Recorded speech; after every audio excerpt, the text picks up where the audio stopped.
are. So guys, first subject I want to talk about is the potential Millwall takeover. Guys, I'm pretty sure you saw Saudi billionaire Turki Alalshikh. Is that his name? Is that how you say it properly? Is reportedly eyeing either Millwall or Southampton for a takeover. A lot of people are led to believe that Millwall are the favourites. He's been engaging with Millwall on Instagram, putting like emojis, fire emojis, line of emojis, sending all the the messages out our way. Obviously, at the moment, the club denies any active sale discussions. They're saying we're not for sale.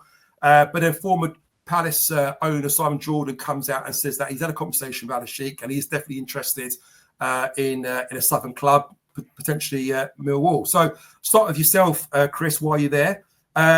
Just want to get your thoughts, really. I mean, is it a good thing? Is it a bad thing? And what would that takeover mean to Millwall's identity and the club culture, in your opinion? Well, here's a question. Look, I think first and foremost, it's not every day that you get linked with this, right? So I think what happened was people just excited by it, right? Even probably before processing what it would mean for Millwall, people were like, oh my God, especially if you're affiliated with boxing, you kind of know this guy is and what he's done for the sport, whether you like it or not, or whatever, right? But my personal take is that I believe we are a very unique club, and I firmly believe that we have a specific identity, and I think that the Berylson family, and I say the Berylson family because obviously the late great John Berylson have bought into that, and that is very rare in football. And for me personally, I would prefer to stick with the Berylsons. I think they've been phenomenal for us. I think that they have pumped money in. Let's be honest. What other than some hope for potential future gain, what do they owe us? Nothing, right? Let's be real. And 10 to 15 million every single year.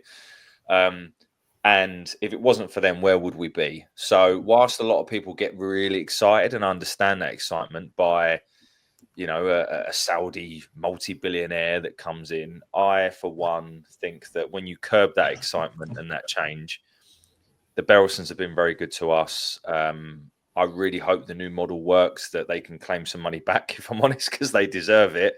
And I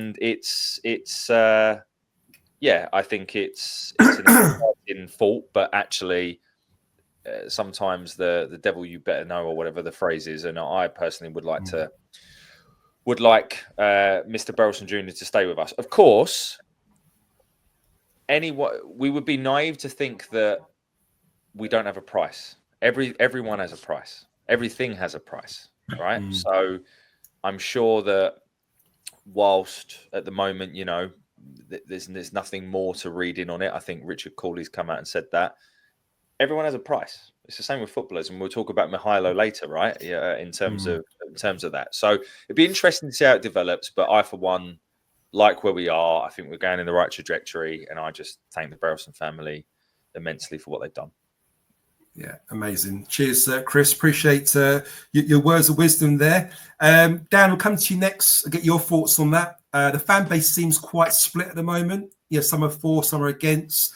I'd love to get your thoughts on this scenario and as a discussion, where does your mind sort of like lie on this? And are you kind of for or against the idea? And will it, in your opinion, affect the culture of the club if we were to sell to a Saudi billionaire like Turki, whatever his name is, Alalshikh? Yeah, I think Chris summarised it pretty well. My viewpoint would be similar to his. I think it's understandable why some people, especially fans on social media, were sort of getting excited about it. Like it's sort of like a big towel, isn't it, sort of thing. But I think when you sit and you think about it in a cold light of day and the realities and stuff like that, I think we're in quite a nice spot as it is. You talk about the future. What are the goals for the future? Is it to be an established Championship club, established Premier League club? I look at clubs in the Premier League who, outside of that top 6, 7, 8 teams, and well, probably a bad year to use an example because, like, you know, Palace won the cup and that, but you know, really, you're effectively playing for one of those spots in the lower table. You know, gloss probably wears off quite quickly. You know, I'm quite happy where we are. I think, like Chris said, the Berylsons have done a really, really good job. The Berylson family, first John, and obviously the family now carrying it on after his passing. I think it'd be, quite sad when the day comes, and I think the day will come, as Chris rightly alludes to. Just like everything in life, everything's got a price, and you know that will be the same with this.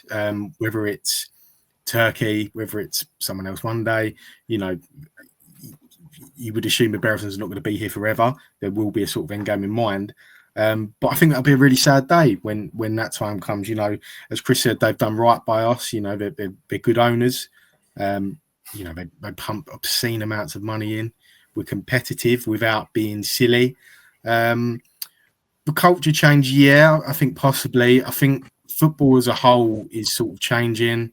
Millwall has changed over the last few years. Like, I think to an extent that's unavoidable, and will keep happening whether or not, you know, a Saudi billionaire takes us over or not. But I think outside of the culture thing, like, it's easy to be sort of seduced almost by like big numbers and like, oh, we can do this in the transfer market and stuff. But you know, other clubs have thrown money at it, and like look at Sheffield Wednesday this week. Like, the owner's not paid the wages. He's been there a long time.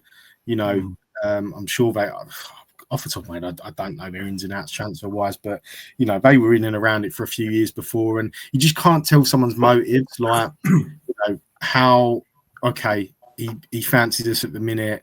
You know, you've got to look beyond the money, and I think, as Chris rightly said, we know the Berylsons were in a good spot.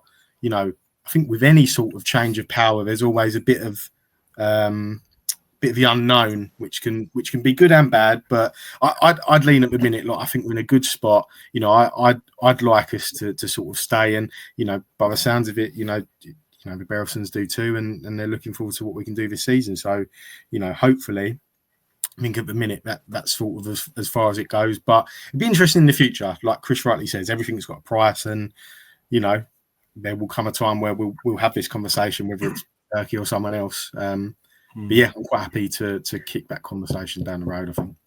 Nice one. Cheers for that, Dan. Disco, both Chris and Dan are feeling they're quite happy with the now. They're happy with the module. They're happy with the progress the club have made. You know, are you in agreement with them? Do you feel that we need to get somebody to take us to the next level? And if we do take someone in as next level, how does that impact the youth coming through? You know, the likes of Bangura and Williams and all these youngsters we're trying to develop and you know, progress through the team. You know, will they not get any minutes? Will they then get casted out? You know, all these things can impact the whole thing, can't it? So, what's your thoughts on that, Disco?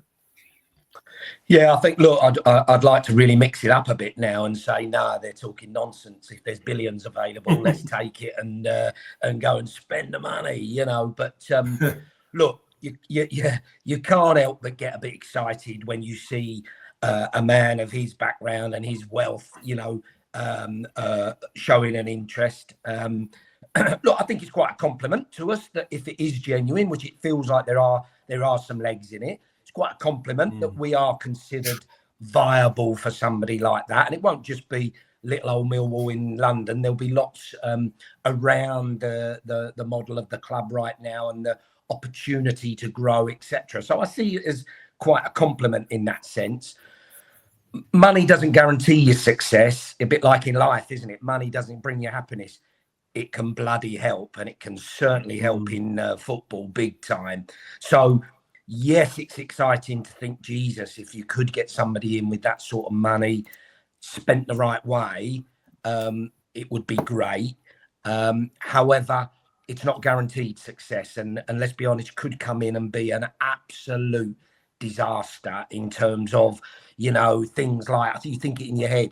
Imagine coming in and just sacking Alex Neil and sacking off the recruitment team and that, and thinking, right, I want to get a big name in to be manager, and I want to get some big pros on big contracts who've got no affiliation with Millwall whatsoever. They just here for the big bucks. Can work, very likely won't work and could be a real disaster.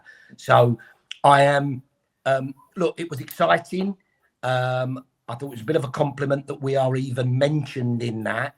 I think at first the mention was to invest in us. So you think, well, if he wants to invest, but the Burlesons stay in charge, actually, maybe there's a deal to be done there. But then you think it through and think, a guy with that sort of money and that sort of reputation and background, he ain't going to want to play second fiddle to anyone, is he? It's going to be his baby. So I can't imagine it's just to invest. It would be to, to own it or take it over. So, look, I'm sorry to not mix it up a bit. I'm very much in Chris and Dan's camp. That, look, I think we're on a good path right now, Millwall. I like what I'm seeing, hearing, feeling, touching.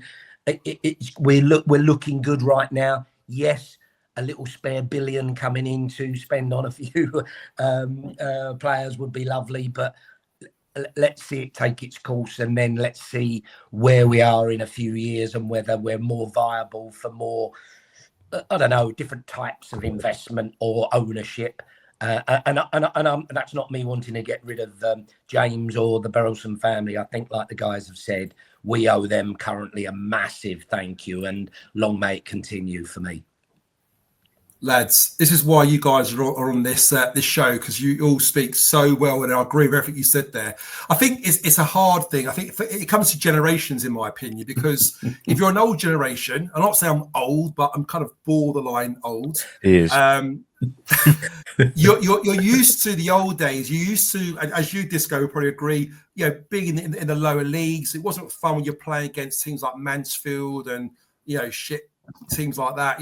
And suddenly you get into the championship. For me, it's like, yeah, exactly. And Charlton, for me, it's like being in the Premiership when you're in the Championship. Yeah, because you're so used to sort of playing the low division for such a long time. So for me, I'm grateful for where we are at the moment. But I think the younger generation has seen success that, say, Man City have shown, and through buying and whatever, and Chelsea, I guess, if you go back even further than that, how they kind of bought their way to success. And I can see why there's an element of youngsters probably more for it than the older generation. I think the older generation want the culture to remain in the club. They're probably worried that might not happen. And like you guys, I agree with what you guys said there. I'm happy with what the Burleson family have done for our club and how we've evolved and how we've got a plan in place now. We've got a module that seems to be working, So I'm all for it, guys. And one of the guys here mentioned here as well, a good comment, from John. Almeria haven't done too well on the Turkey. And for guys who don't know, he actually bought a Spanish club. He bought them, invested a little bit on them, flipped them, sold them, and they haven't exactly, done fantastic under his helm. So, yeah, there is a reason to be a little bit sceptical with all that, in my opinion. But we all know. Joe, can I just add to that? Can I add yes. to that as well? I always, in life, I always think when someone's making a decision, the question is why. Yeah. So, for example, Turkey's decision to invest in a football club. Why? Why does he want to do that? I can tell you why. Money. Go on. I'll tell you why. It's the same reason why he got involved in boxing. It was to promote Saudi Arabia. It's to be the dominant force for sports and for put their name on the map. We've not rehearsed this, but that's exactly it. And this is my point. Millwall is a unique club. Turkey doesn't need to make money. It's not an opportunity to make money. He's not looking at it going, in 10 years' time when I can regenerate the land and all. That's not the game. He doesn't care. He's there for the reasons you just said. Probably like a little bit of fun, right? His own I want to own a football club one day. Imagine waking up thinking that. Like, I don't want to be his toy. Right? I don't. This is my club. And we're unique. And that is you can't put a price on that. Precisely. You can't. And how amazing would it be if he just gave us 200 million to go and spend on players, but control stay with the Burlesons? That is never going to happen, ever. Correct. There is no way that would coexist. Absolutely not. So this is where you always have to ask yourself the question why. And to David's point you put there is a much bigger picture that I think just takes us back to reality, which is we're on the right path.